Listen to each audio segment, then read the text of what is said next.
klarifikasi dari Aterna tentang masalah yang lagi viral.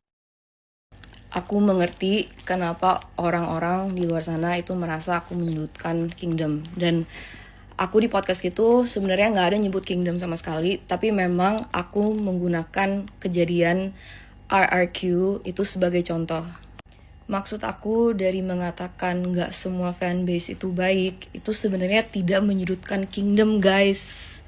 Jujur, izin. Karena salahnya aku mungkin aku nggak memberikan contoh-contoh lain.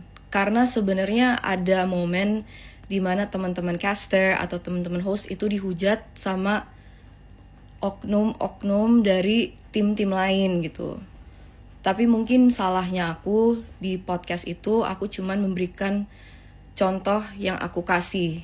Yang sebenarnya ada contoh-contoh lain dari fanbase lain. Aku nggak bermaksud bikin peperangan di dunia maya.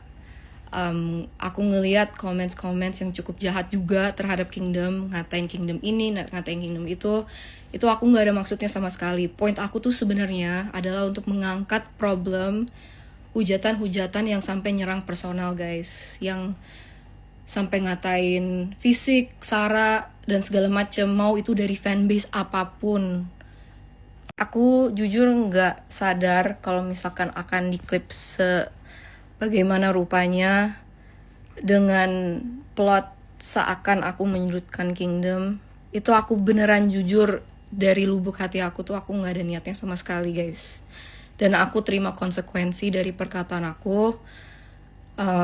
Aku udah diserang di IG, aku udah diserang di TikTok, dan bahkan ada beberapa yang masuk streaming aku. Aku akan belajar lebih bijak dalam penataan katanya, dan kalau misalkan aku nggak sure perkataan atau cara merangkainya pakai bahasa Indonesia, aku akan double check dulu. Oke, ini jadi pelajaran yang cukup bagus buat aku, karena jujur ini belum pernah terjadi sama aku. Untuk video selengkapnya silahkan cek akun TikTok Aterna. Terima kasih.